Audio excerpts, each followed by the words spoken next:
vous parler aujourd'hui effectivement de la terre. Notre sujet chez Filiaterre, c'est construire avec les matériaux du site, les terres notamment extraits des déblais de terrassement, mais aussi tout ce qui est géosourcé, on va dire, cailloux, sable, pierre, enfin tout ce qui est extrait des déblais d'excavation, des chantiers, de tout type de projet.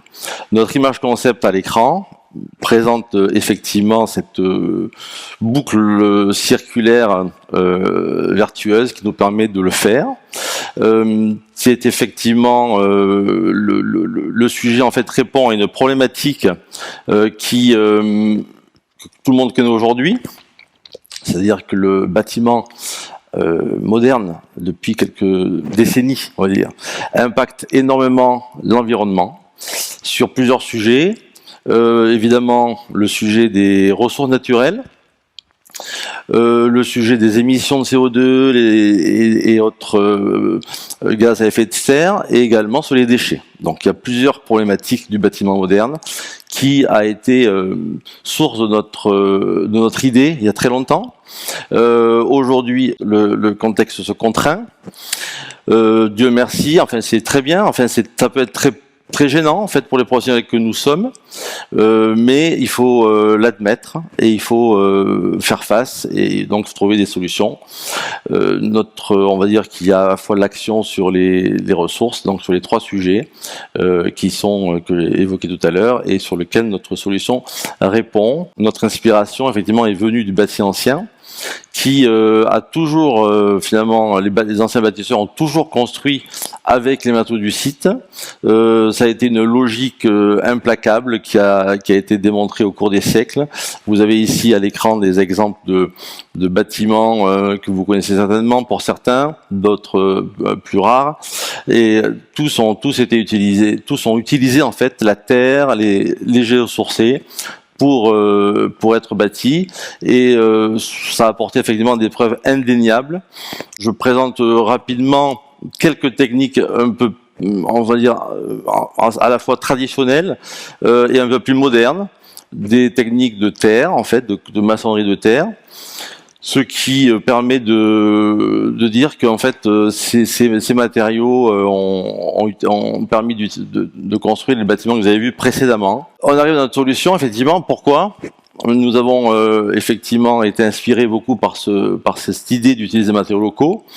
Ils répondent en fait aux trois problématiques principales qu'on a évoquées tout à l'heure, qu'on a présentées, et ils sont effectivement ils ont les qualités en fait qui permettent je dirais, de répondre à la fois aux ressources naturelles, puisqu'en fait on va puiser, au lieu de puiser dans les ressources des carrières et des transports, on réutilise les matériaux qu'on a extraits de nos terrassements.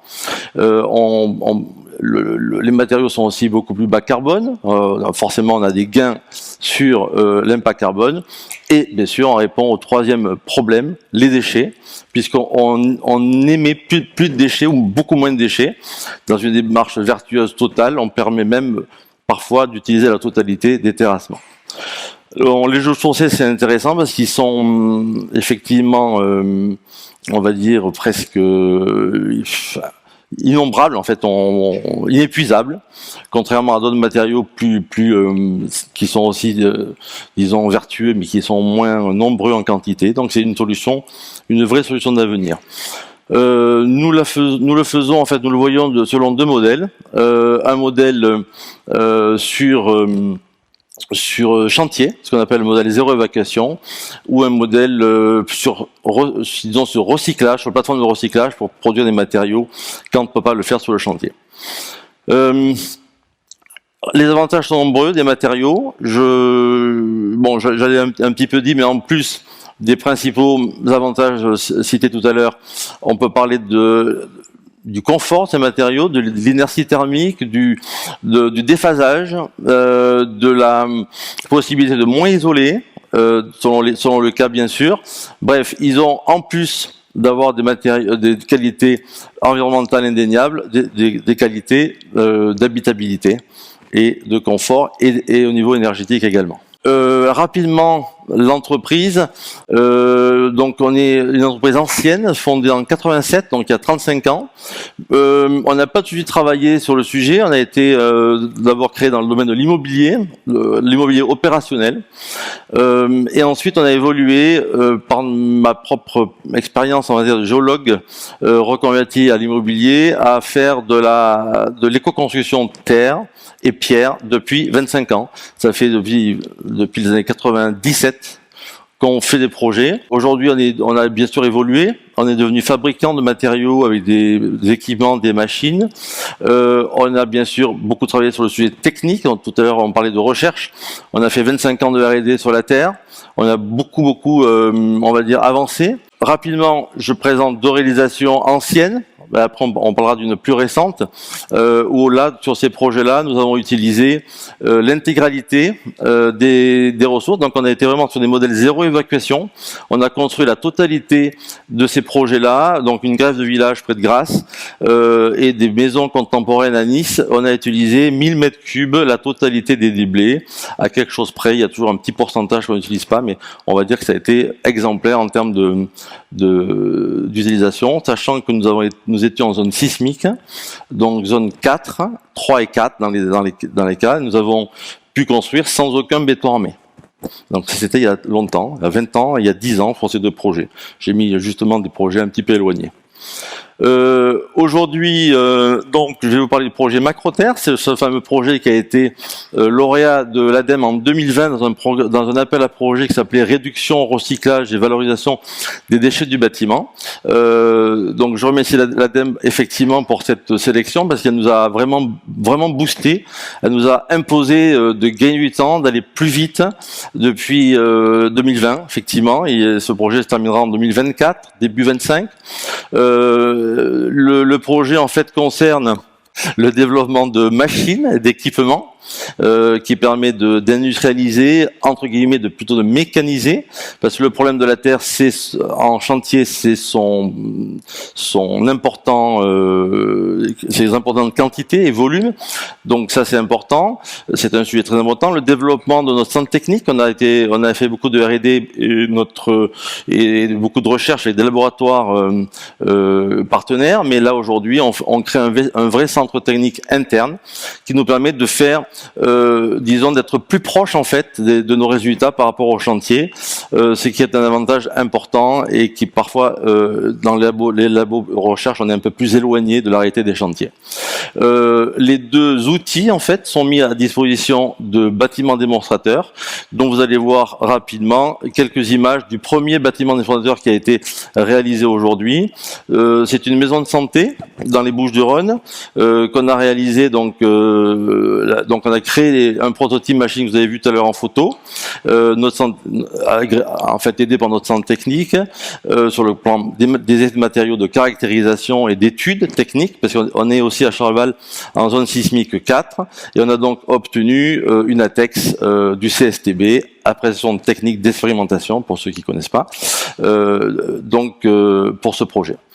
Ce qui est intéressant dans ce projet, en fait cette réalisation aujourd'hui, parce c'est achevé, c'est qu'on a pu construire vraiment dans notre démarche initiale de zéro évacuation, ou quasiment, puisqu'on a construit en utilisant 85% des terres du déblai sont devenus les matériaux du projet de bâtiment, toujours sans béton armé. Donc c'est quand même intéressant. On a récupéré donc des terres, deux types de terres, qui nous ont permis de construire des blocs et du béton. On a fait deux techniques différentes, du béton de site et des blocs de terre comprimés. Donc là vous avez quelques images à l'écran du chantier entre la machine, les blocs qui faisaient des 350 kg en grande dimension posés à la grue et qu'on pouvait scier comme de la pierre. En fait, on a réussi à transformer, notre machine a réussi finalement à transformer une terre de déblai qui va à la décharge, qui n'a aucune possible utilisation en pierre. Voilà, on peut vraiment dire ça. On est déjà plus loin que la terre habituellement. Donc là les photos du chantier depuis les fondations réalisées le béton de site du chantier et d'une carrière environnante. Il nous a manqué de matériaux un petit peu, donc tout ce qui a manqué on l'a récupéré dans une carrière à côté, mais on a utilisé l'intégralité pourtant avant des déblais du chantier. Voilà, et quelques images. Donc ça, c'est le béton de site. Ensuite, les blocs, les façades. Et le bâtiment terminé qui va être livré en début d'année 2024. Avant de terminer, je parlerai quand même des prochains projets démonstrateurs. Donc il y en a 3 en préparation pour 24 début 25. C'est un bâtiment collectif, un petit modèle en fait d'un bâtiment qui pourra permettre de mettre au point une méthode de construction avec des blocs de terre crus qui vont être associés à une structure béton armé, pour imaginer l'application des blocs sur des immeubles jusqu'à R+9, voire plus. Ensuite, maison individuelle, qu'on avait déjà fait dans le passé, mais on va refaire d'autres techniques pour maisons individuelles, aussi bien des maisons contemporaines que pour des maisons disons économiques. Voilà. Et puis nous ferons aussi un bâtiment industriel.